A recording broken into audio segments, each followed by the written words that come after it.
400 घर थे और 2000 की पॉपुलेशन थी। और जब मैं पैदा हुआ था तब उस पूरे गांव में एक भी घर पक्का मकान नहीं था, सारे मिट्टी के मकान थे। कभी टेढ़ी बारिश आती थी, एक आध दीवार गिर जाती थी। जब मैं बड़ा हुआ बाकी के लोगों के मकान पक्के बनते गए, हमारा किराए का मकान था और उसको ओडी बोलते थे, जिसको आप झोपड़ा बोल सकते हो, गंजरनी ओडी ऐसे करके बताते थे। और हम 3 भाई और मम्मी पापा एक रूम में रहते थे। और मुझे आज भी याद है कि कभी कभी हम सुबह उठे बारिश के मौसम में और टेढ़ी बारिश होती थी, दीवार गिर के निकल जाती थी। हम सुबह उठे तो एक साइड ही ऊपर है हमारी, कीड़ी मकोड़े पूरा प्रवाह की तरह हमारे ऊपर आ रहे हैं, ये हालत होती थी। पापा बड़े एम्बिशियस थे, इंग्लिश मीडियम में पढ़ाई के लिए रखा था। इंग्लिश मीडियम में फीस भरने के पैसे नहीं थे, हर बार बेंच पे खड़ा कर दिया जाना, क्लास से बाहर निकालना, मम्मी पापा को बुला के आना। मम्मी पापा भी शर्म के मारे आते नहीं थे, हम फीस भर नहीं पाते थे। 6ठी 7वीं आते आते तो स्कूल ने डिसाइड किया कि इन लोगों की फीस आधी कर दो, हमारी फीस कंसेशन दी गई, फिर भी हम भर नहीं पाते थे। बैग शूज कंपल्सरी थे, उसके हमारे पास जूते होते ही थे क्योंकि जूते खरीदने के पैसे नहीं थे। गांव से बस चलती थी जिसका मंथली पास था 17 रुपीस, 17 रुपया। और अगर ट्रेन से मुझे जाना है तो मंथली पास था 5 रुपया। 12 रुपये बचाने के लिए हम 2 गांव क्रॉस करके ट्रेन में जाते थे। हम 3 भाई, हमारे गांव के सारे लड़के लड़कियां बस में जाती थी जो गांव से चलती थी। और उसका रीजन ये था कि हमारे पास पैसे नहीं थे। 60 बार खाना बनता है किसी भी घर में, आप भी जानते हैं, दोपहर डिनर और लंच की अगर हम बात करें तो एक महीने में 15 बार ऐसा होता था कि रोटी के साथ हम छाछ डुबो के खा लिया करते थे, क्योंकि गांव में छाछ फ्री में मिलती है। कई बार छाछ भी नहीं होती थी, हम शुगर लपेट के खा लिया करते थे। कई बार शुगर भी नहीं होती थी, खांड भी, तो हम लोग एक रोटी का निवाला तोड़ते थे और पानी का ग्लास साथ में रखते थे ताकि वो अंदर तक उतर जाए। ये लाइफ थी। भाषा आज तो मैं हिंदी भी अच्छी बोलता हूँ, नॉर्मली आप गुजराती लोग हर भाषा गुजराती में बोलते हैं।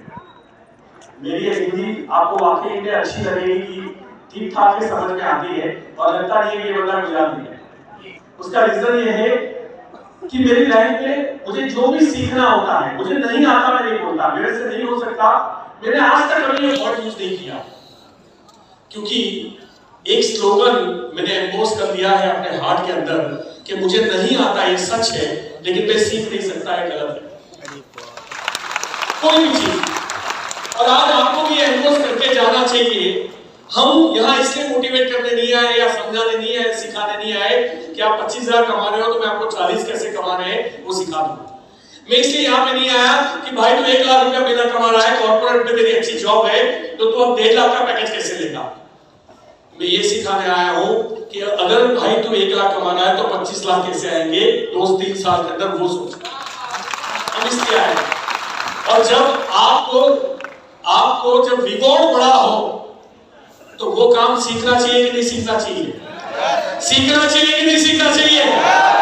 अरे सीखना नहीं चाहिए, मर के सीखना चाहिए, किसी भी हाल में सीखना चाहिए, चाहे कुछ भी हो जाए, पसीना बह जाए, खून बच जाए, मतलब रात की नींद खराब हो जाए, खाने का प्रोग्राम बदल जाए, परिवार के अंदर झगड़े हो जाए, हम तब तक नहीं रुकना है जब तक हमें मंजिल नहीं मिल जाती। पैसे में साथ और पावर, पैसे के बाद रुके हुए भी वापस आते हैं और माँ बाप भी मिल जाते हैं। आज के लिए पैसा इतना पावरफुल है, उसकी वैल्यू कीजिए, वो लक्ष्मी माता है। और इसके लिए हर बंदे को, हर बंदी को कीमत चुकानी पड़ेगी, क्योंकि हमें इतना तो पता होना चाहिए कि सक्सेस जो है वो तकलीफ की कोख से जन्म लेती है, वो आरामदायक जिंदगी से सफलता नहीं मिलती। तो मैंने वहीं से अपनी जर्नी को स्टार्ट किया। हमें इंग्लिश मीडियम में रखा गया था और सबसे बड़ी प्रॉब्लम ये थी कि मुझे इंग्लिश नहीं आता था और हमारे गांव में कोई इंग्लिश बोलता नहीं था, हमारे घर में कोई इंग्लिश नहीं बोलता था। तो जितने भी सब्जेक्ट होते थे, जैसे साइंस है, सोशल स्टडीज है, बायोलॉजी है, व्हाटएवर जितने भी सब्जेक्ट होते थे उस वक्त, मैथमेटिक्स है, जो इंग्लिश में होते थे उसमें मैं फेल होता था। और 2 सब्जेक्ट थे जिसमें मैं पास होता था, हिंदी और गुजराती।